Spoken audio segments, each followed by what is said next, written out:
Hello, everybody. Today I will be going over competence to consent to research, and I am Ariana Biggens. I'd like to start off by going over the civil competencies. Within that, we have guardianship, competence to make treatment decisions, competence to consent to research, and testamentary capacity. I want to go over the mental disabilities effect. Mental disability only matters when there's a specific functional incapacitation that renders a person unable to make a particular kind of decision or perform a particular task. We all have the right to self-determination unless significant harm to others will result from our actions or they are incompetent to make a specific decision. Per our textbook, social and behavior research rarely results in mal-research litigation, while biomedical research, we will see later on in the PowerPoint, does present significant unknown risk for participants. Legal requirements as it relates to competence to consent to research stem from the Nuremberg Code. After Nazi Germany, it is a framework to prohibit any research using persons who cannot provide informed consent. In the U.S., we use the Department of Health and Human Services to provide an administrative review. According to our textbook, we have 8 required disclosures that are required with any research.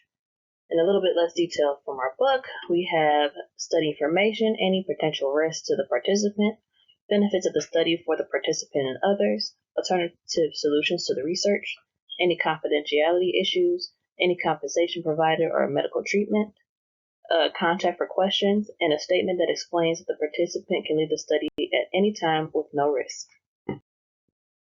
We have 6 as needed disclosures, meaning that not all of these apply all the time.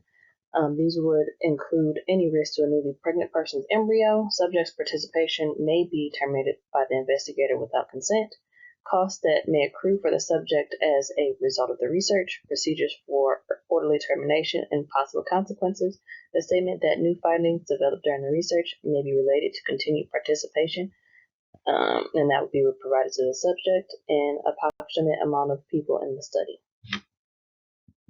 I'll be remiss to speak about the consent for research if I didn't bring up the Tuskegee study. This was a medical study where several black men were unknowingly given syphilis and were put into a situation where sometimes they went the duration of their whole lives without treatment, so researchers could study the latter effects of the STD on the human body. This is important when we talk about informed consent. These young men did not know they had an STD and spread it to their sexual partners and put their kids at risk. I'd like you to think about the required disclosures that were bypassed in the study. This video will be linked in the Canvas submission. I felt that it would be important to define minimal risk, as according to our book, the probability and magnitude of harm or discomfort anticipated in the research are no greater in and of themselves than those ordinarily encountered in daily life or during the performance of routine physical or psychological examinations or tests.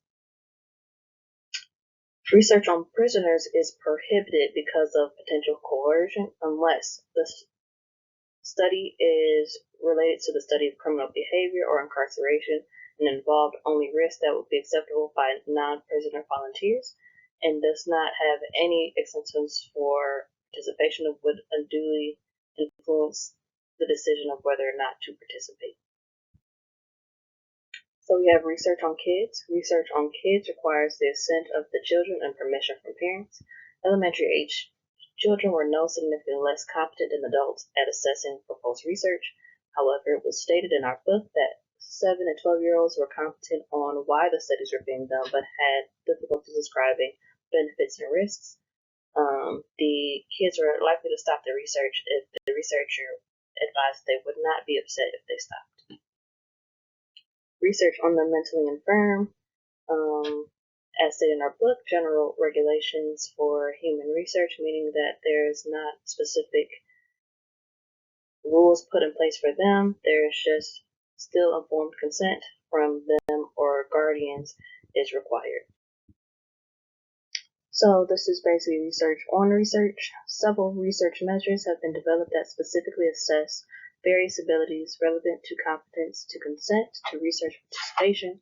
People with more serious disorders perform poorly on structured measures of capacity than do others with less serious mental health issues or no mental health issues at all. Abilities within dynastic groups vary considerably and vary over the time when they are disordered.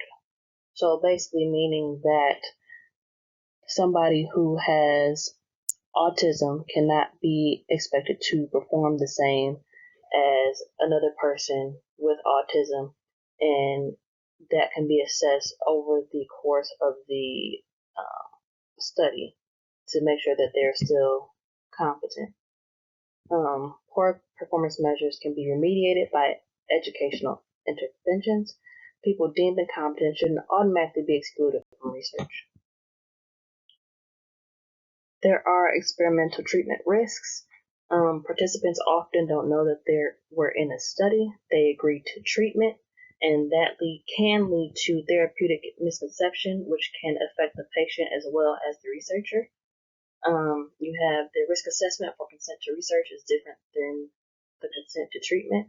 In the consent to treatment, you need to have a table that lists the risks, which is hard to sometimes come by because you might have known risks to animal participants, but you can't automatically quantify that to be what human participants will go through. So that can be hard to show. And motivations for consenting to research could differ for those who consent to treatment. So here we have the evaluation, basically the evaluation that you are competent to be involved in research. The evaluation of competence to consent to research is similar to consent to treatment. Dunn and his colleagues determined that the MacArthur Competence Assessment Tool for clinical research is the best tool. It covers understanding, reasoning, appreciation, and ability to express choice. So this is our real world example. I thought it would be interesting because it really put it in perspective for me. And this study is what we're all here for. So this study was on the perceived impact of trauma-focused research on forensic psychiatric patients with a lifetime victimization histories.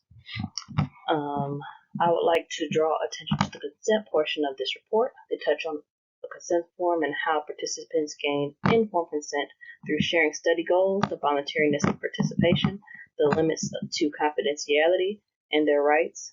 And this, it says, to request breaks, skip and revisit sections, and draw from the study as participants. The evaluation tool they used was a basic assessment of capacity. It was administered to make sure that the participants understood the information they were given. It measures the participants' understanding of the study purpose, voluntariness, study requirements, and risks. If the participant struggled and received less than a 6 out of 8, they revisited the consent form for clarity. If they failed by receiving less than a 6 out of 8 2 times, they revised that they did not meet the study requirements. If you notice, there were 82 individuals approached for consent, and 5 did not pass the BAC test. So this is the discussion question I would like you guys to think about. Which disclosure do you believe is most important for trust between researchers and participants, and why do you think that? And how did the presence or absence of these disclosures affect the participants of the Tuskegee study? So these are my references. Thank you for watching.